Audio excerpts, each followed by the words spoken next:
असमिली गोर्खाहरूको लागि एउटा खुसीको खबर। पूर्व पत्रकार, साहित्यिक, समाजसेविक तथा अखिल असम गुरुङ तमु सङ्घका सम्मानीय सभापति श्रीमान सुनिल गुरुङज्यूलाई हालैमा असम साहित्य सभाले साङ्गठनिक सचिव जस्तो गुरुत्वपूर्ण दायित्व अर्पण गरेका छन्। हालैमा हामीले खबर पाएको छौँ असम साहित्य सभाको साङ्गठनिक सचिवमा तपाईँलाई नियुक्त गराएको छ। त तपाईँ के भन्न चाहन्छ, कस्तो अनुभव भइरहेको छ तपाईँलाई? सर्वप्रथम त म सबै महानुभावलाई नमस्कार भन्दैछु र अनुभव भन्दाखेरि यो एउटा गरिआएको कर्मको एउटा स्वीकृति हो र असम साहित्य सभा असमको एउटा बौद्धिक शैक्षिक साहित्यिक जगतको नि एउटा दिग्निर्देशक आज 108 साल लम्किएको एउटा जातीय अनुष्ठान हो। यो हाम्रो क्रोधा व्यक्ति पद्मनाभ भाइ बोरादेबाट लिएर आज धेरै दिग्गज मानिसहरूको तपस्याको अन्तमा आज आए हामी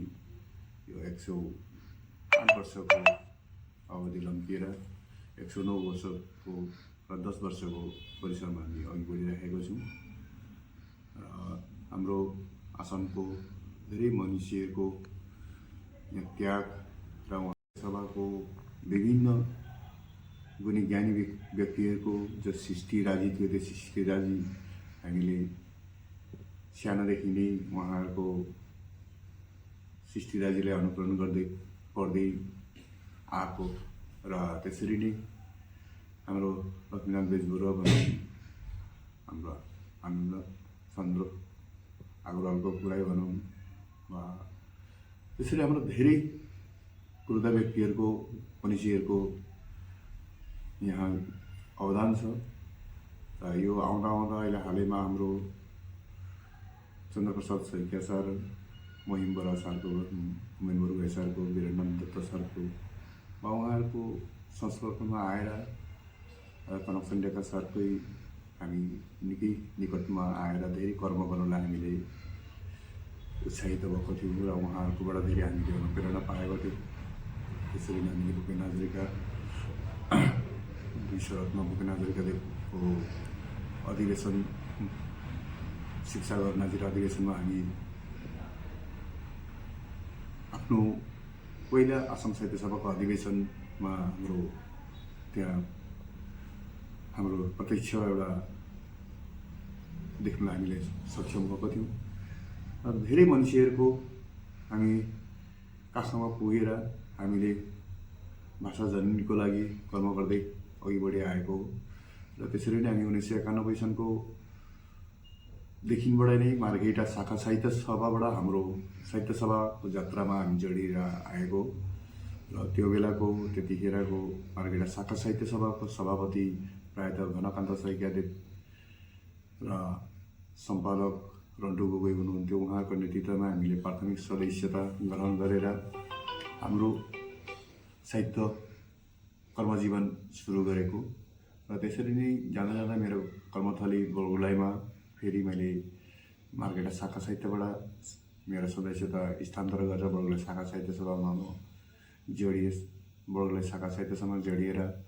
त्यसरी बरगुलाई शाखा साहित्य सभाको 96 मा मलाई उहाँको शाखाको सम्पादक दायित्व दियो। त्यसरी नै 98 मा मैले उपसभापति दायित्व लिएँ र त्यसरी नै तिनसुकिया जिल्ला साहित्य सभाको अधिवेशन बरगुलाई शाखा साहित्य सभाको सौजन्यमा हुन जाँदाखेरि त्यस जिल्ला साहित्य सभाको अधिवेशनको पनि मुख्य सम्पादकको दायित्व लिएर त्यसरी नै कर्मजीवन अघि बढ्दै आएको र स्थल बाई स्थल जाँदै फेरि म जिल्ला साहित्य सभाको अधिवेशन सफल गरेकोमा र त्यो बेलाको मुख्य अतिथि हाम्रो विशिष्ट साहित्यिक हाम्रो पुरोधा व्यक्ति डाक्टर नवीन सैकिया सर आउनुभएको थियो र उहाँहरूको हामीले पदधुला र उहाँहरूको आशीर्वाद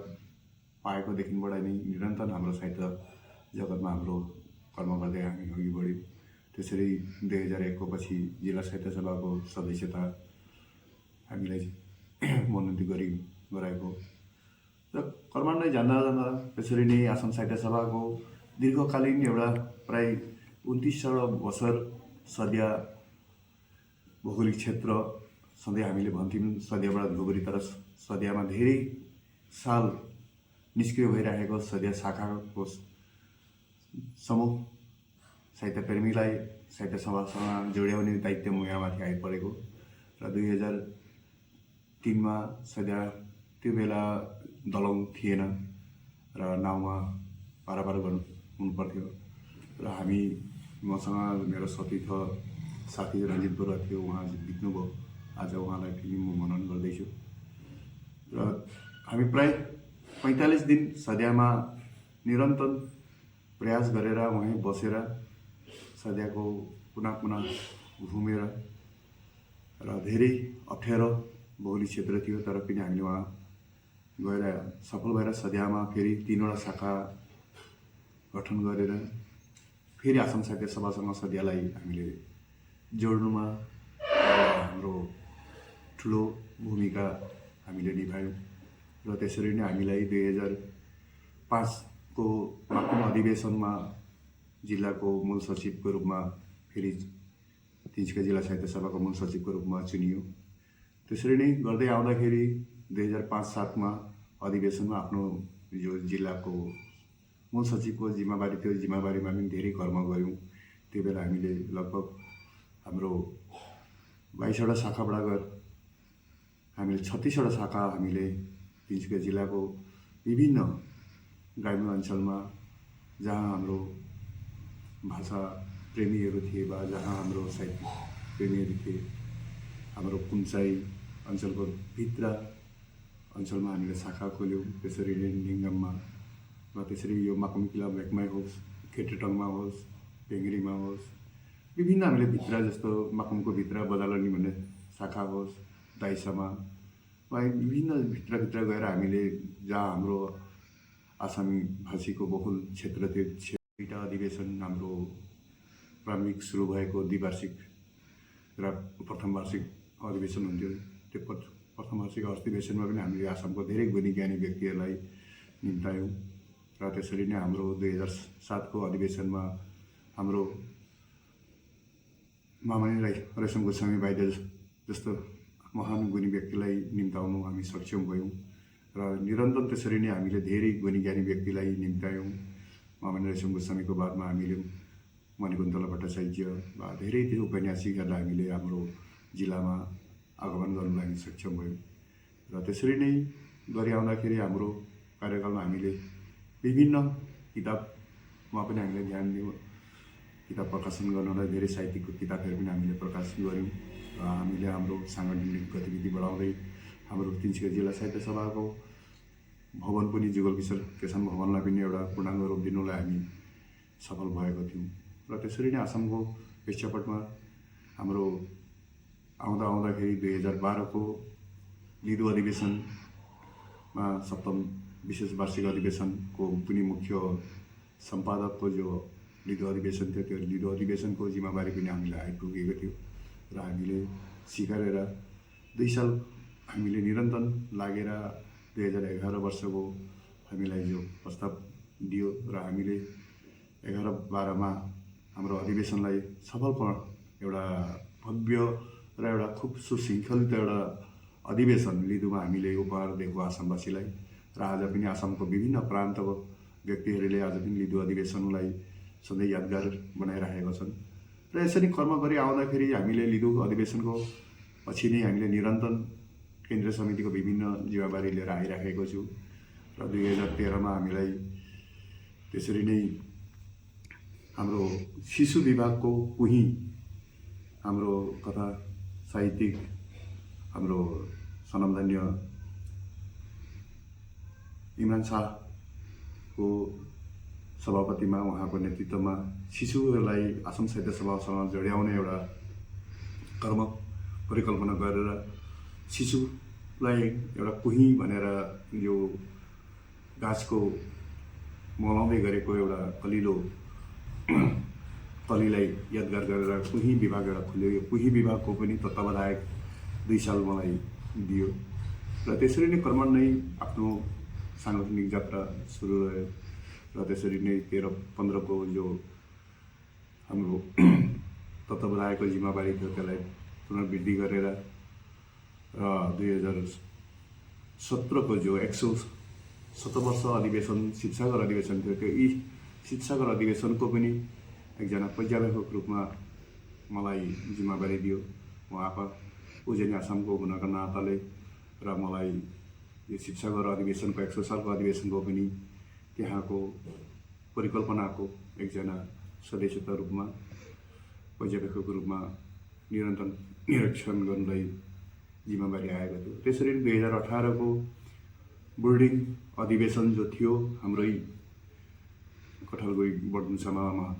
भएको अधिवेशनको पनि एकजना मुख्य समन्वयको जिम्मेवारी दियो र उद्यापन समिति र केन्द्रीय समितिको बिचको जो समन्वय एउटा निभाउनु पर्ने र मुख्य समन्वयको जिम्मेवारी निभायौँ। त्यसरी नै फेरि पुनर्साङ्गठनिक सचिव त्यतिकै बेला पनि मलाई चुनेको हो। साङ्गठनिक सचिव कर्म फेरि मैले गरेँ र गत कार्यकालमा 2023 र यो 25 को अवधिमा पनि अन्तर्राष्ट्रिय जनगोष्ठीय प्रतिभावान प्रतिष्ठा समितिको पनि एकजना समन्वयकको रूपमा जिम्मेवारी दिएको थियो र कर्म गरी आएको छु। आसाम साहित्य सभाको लागि आफ्नो रकरकमै आसाम साहित्य सभाको कर्म गर्ने एउटा मनमा ठानेको र यसपालि पनि हाम्रो सनातन्य सभापति वसन्त गोस्वामी देवको सभापतित्वमा र उपसभापति पद्मराज देव र प्रधान सम्पादक हाम्रो नवरथ सुनेको देवजित बरा ज्यूको नेतृत्वमा र विगत कालको सभापति डाक्टर पद्मश्री डाक्टर श्री जगन्त हजारेदेवको र प्रधान सम्पादक उपेन्द्रजी राधाजी शर्माज्यूको नेतृत्वमा यसपालि फेरि चुनिएको। यसरी कर्म गरी आएको छु। कर्म गरेर आफ्नो भाषा आइमात्रीको सेवा गराउन आफ्नो एउटा सङ्कल्प लिएको छु। निरन्तर यो कर्म गर्दै आइरहेको छु।